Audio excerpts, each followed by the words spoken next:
Hello and welcome again to Imagine Christmas. I'm Jack Taylor and I want to imagine Isaac today. Imagine you're Isaac, the son of Abraham. Can God keep a Christmas promise in a dysfunctional family?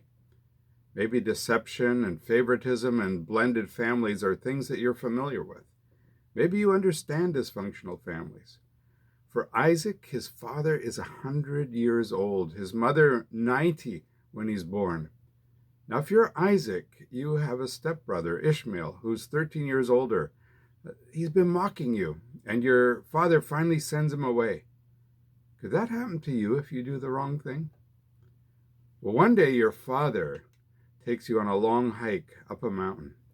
He builds an altar and he prepares to set a fire. Where's the lamb, you ask? God will provide himself the lamb, your father says. Then he ties you up. He lays you on the altar and he raises a knife to kill you. Your father may have the Christmas promise that you are going to be his heir and that he may believe that God will raise you up from death. But what are you thinking and feeling about that promise as his knife is raised? A voice from heaven stops your dad, and a ram is provided for the sacrifice. But what happens to you? A second time that voice from heaven says to your father, because you have done this and have not withheld your son, your only son, I will surely bless you and make your descendants as numerous as the stars in the sky and as the sand on the seashore. Now, can you imagine trying to explain what your father tried to do to you, to your mother?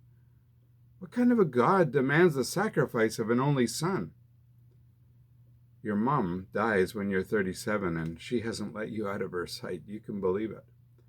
After she passes, your dad arranges a marriage with a cousin. You're 40 years old at the time. Your father marries again. He has numerous half-siblings to you, but he sends them away. He leaves you everything. But that doesn't really matter because your wife is childless. For 20 years, there are no children, despite your desperate prayers. What about the promise?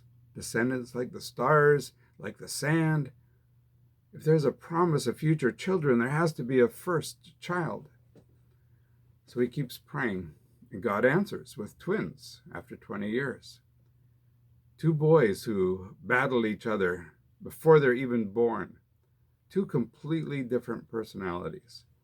There's a hairy outdoorsman who is loved by his dad, and there's a smooth-skinned indoorsman who is loved by mom.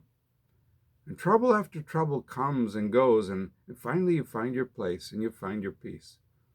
And God says in a place called Beersheba, I am the God of your father Abraham. Do not be afraid, for I am with you. I will bless you and will increase the number of your descendants for the sake of my servant Abraham. Fear of God is a reality you've lived with, and then he shows up with a promise. Maybe you're like Isaac, living on the legacy of your father, or some other one you look up to. That may have been hard. Maybe you're confused and afraid of what God might ask of you.